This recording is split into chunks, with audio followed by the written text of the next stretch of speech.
हमारे सम्मानीय नेता राहुल गांधी जी को जो नोटिस दिया गया है, हम लोग उसके विरोध में सत्याग्रह पर बैठे हुए हैं शांतिपूर्वक तरीके से।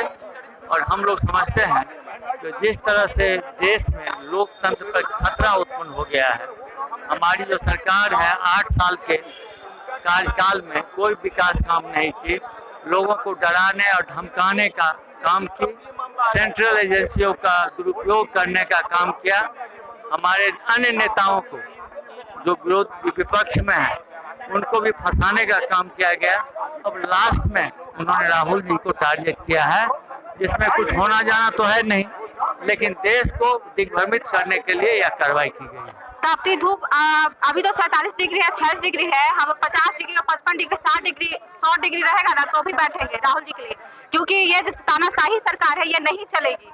दूसरी बात ये है कि जब भी मोदी डरता है तो सीबीआई को और ईडी को आगे करता है। क्यों है? अगर बात करनी है तो वो मुद्दा पे बात करे, बेरोजगारी पे बात करे, महंगाई पे बात करे, अशिक्षा पे बात करे। कोई मुद्दा नहीं है, ओनली सीबीआई और ईडी, क्योंकि वही उसके हाथ में है, बाकी कोई हाथ में नहीं है। और हमेशा विपक्ष को निशाना बनाया जाता है। जो मोदी सरकार है वो डरपोक सरकार है, हमेशा विपक्ष को निशाना बनाती है।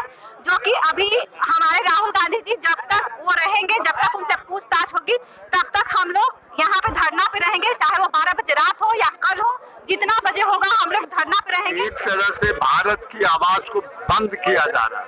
केवल राहुल जी का प्रश्न नहीं है, प्रजातंत्र बचेगा, संविधान बचेगा या ईडी, सीबीआई और प्रधानमंत्री का ताकत संपूर्ण विपक्ष की आवाज को बंद करना चाहता है।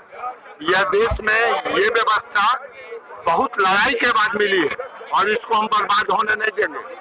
राहुल गांधी आज देश की सच्चाई है और भविष्य है, उसके साथ खिलवाड़ करने हम नरेंद्र मोदी जी को यह इजाजत नहीं देंगे, चाहे जो। देखिए, बीजेपी सरकार हर मामले में विफल रही है और ये ईडी के द्वारा, सीबीआई के द्वारा और जिस तरीके से डराया जा रहा है, हम लोग डरने वाले में से नहीं हैं।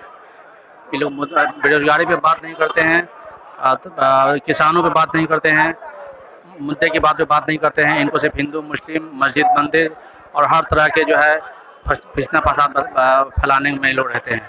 देश का तरक्की नहीं हुआ है, जनता परेशान है, त्राही है। अब माननीय राहुल गांधी जी को वहाँ जब तक ईडी पे रहेंगे, वहाँ ऑफिस में रहेंगे, तब तक यहाँ हम लोग शांतिपूर्ण धरना यहाँ देते रहेंगे।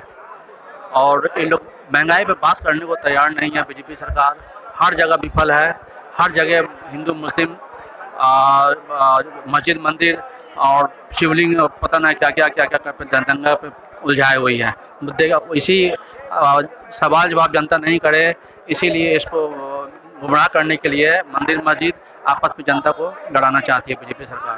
बीजेपी सरकार हर जगह विफल है, अपने सरकार को ठीक से चला नहीं पा रही है। ईडी के द्वारा, सीबीआई के द्वारा और अन्य संस्थान के द्वारा डराना चाहती है, जो कि हम लोग डरने वाले से नहीं है। ये सरकार क्या दिखाना चाह रही है मेरे समझ में नहीं आ रहा है, या पब्लिक को भी समझ में नहीं आ रहा है ये क्या दिखाना चाह रही है। भाई, इस पर आपको विकास पे काम करना चाहिए, बेरोजगारी पे काम करना चाहिए। आज नौजवान सब बेरोजगार इधर उधर बैठ करके दंगा फसाद ये वो सब चीज़ कर रहा है, इसको रोकना चाहिए। न कि कभी यहाँ छापा, कभी वहाँ छापा, कभी मतलब कि उसको अरेस्ट करना, कभी इसको अरेस्ट करना, क्या है ये सब ठीक नहीं है। जो भी हो रहा है वो अच्छा नहीं हो रहा है। आपसे रिक्वेस्ट है कि आप देश को अच्छी तरह से चलाएं, चलाने में कोई दिक्कत नहीं, मगर सही से चलाएं। ये जो हो रहा है देश में ये सही नहीं हो रहा। हमारे देश के बदनामी हो रही है हर जगह पे, सारे पूरे विदेश में बदनामी हो रही है, बदनामी के अलावा कुछ नहीं हो रही है।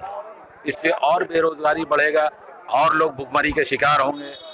क्या हो रहा है, बस आगे और कुछ नहीं बोलना चाहिए। आज जिस तरीके से पूरे देश भर के अंदर कांग्रेस पार्टी इसलिए प्रदर्शन कर रही है कि भारतीय संविधान और लोकतंत्र आज खतरे में है। आज जितनी भी हमारी संवैधानिक संस्थाएं हैं, तमाम जो डेमोक्रेटिक इंस्टीट्यूशन और गवर्नमेंट की जो इंस्टीट्यूशन है, उसका दुरुपयोग किया जा रहा है। भारत सरकार के द्वारा जिस तरीके से ईडी का, सीबीआई का, इनकम टैक्स का, ये तमाम सिर्फ और सिर्फ वैसे जगह प्रयोग किया जा रहा है जहां पर कि विपक्षी दलों के नेताओं को डराया जा सके। लेकिन कांग्रेस पार्टी का इतिहास रहा है कि कई सारे ऐसे मरहले आए, लेकिन कांग्रेस पार्टी और तमाम उनका शीर्ष नेतृत्व कभी भी डरने का काम नहीं किया। और यही वजह है कि कांग्रेस पार्टी के तमाम नेताओं ने बड़ी बड़ी कुर्बानियां दी। देश की आज़ादी से लेकर के अब तक सिर्फ कुर्बानी देने का अगर किसी पार्टी का इतिहास है तो वो कांग्रेस पार्टी का इतिहास है। आज के इस आंदोलन के माध्यम से हम ये बताना चाहते हैं कि आप हमारे नेता आदरणीय श्री राहुल गांधी जी को आप नोटिस के जरिए, ईडी के जरिए, सीबीआई के जरिए आप डरा नहीं सकते हैं। जिस व्यक्ति ने इस देश के प्रधानमंत्री पद को, इस व्यक्ति ने कहीं ना कहीं अगर वो चाहते तो वो प्रधानमंत्री के साथ साथ मंत्री भी बन सकते थे भारत सरकार के, लेकिन उन्होंने ठुकराने का काम किया और देश के नौजवानों को आगे बढ़ाने का काम किया। इसलिए हम तमाम कांग्रेस पार्टी के कार्यकर्ता एक साथ एकजुट होकर के आज ये संकेत देना चाहते हैं कि अगर भारतीय जनता पार्टी और केंद्र की सरकार अगर ये चाहेगी कि हम नोटिस के माध्यम से राहुल गांधी जी को और कांग्रेस पार्टी को और देश की जनता को डराने का काम करें, उसकी लड़ाई कांग्रेस पार्टी 8 साल हो गए एनडीए सरकार को, और 8 सालों में सिर्फ उन्होंने ईडी और सीबीआई का दुरुपयोग किया है, उसके अलावा काम तो किया नहीं। जो आवाज उठाए उसके खिलाफ ईडी की जांच बैठा दो, सीबीआई बैठा दो, और 8 साल में जो मुद्दे हैं बेरोजगारी के, महंगाई के, उसको भटका के इसी में देश की जनता को गुमराह करने का काम कर रही है। और ये माननीय प्रधानमंत्री जी और देश के गृह मंत्री ये नहीं सोचे कि ईडी से कांग्रेस पार्टी डर जाएगी।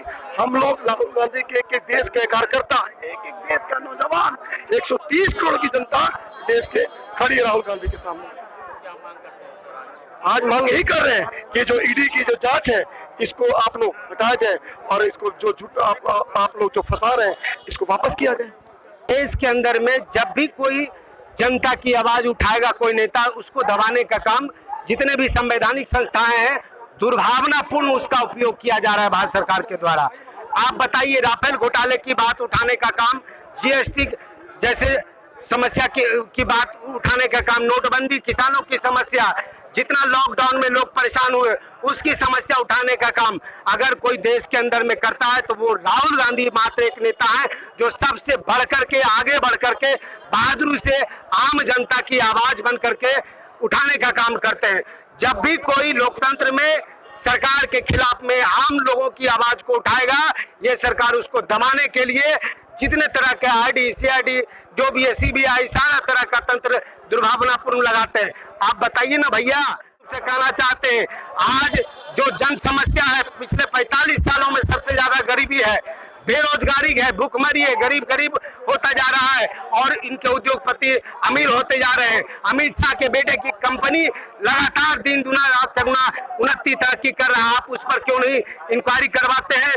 निश्चित रूप से पूरे देश के अंदर में लोकतंत्र की आवाज को जब देश में धार्मिक उन्माद फैला करके गरीबी, बेरोजगारी जैसे जनहित के मुद्दे, किसानों की समस्या, मजदूरों की समस्या, आम लोगों की समस्या से जो ध्यान भटकाना चाहते हैं और बुलंद आवाज राहुल गांधी की आवाज जो बंद करना चाहते हैं, उसे ईंट का जवाब पत्थर से दिया जाएगा। कड़ा निंदा करते हैं, विरोध करते हैं। ये घृणा की राजनीति, द्वेष की राजनीति खत्म करे मोदी सरकार और निश्चित रूप से माफी मांगे और हमें विश्वास है अंतिम विजय सत्य की होगी और राहुल गांधी बेदाग थे, बेदाग रहेंगे।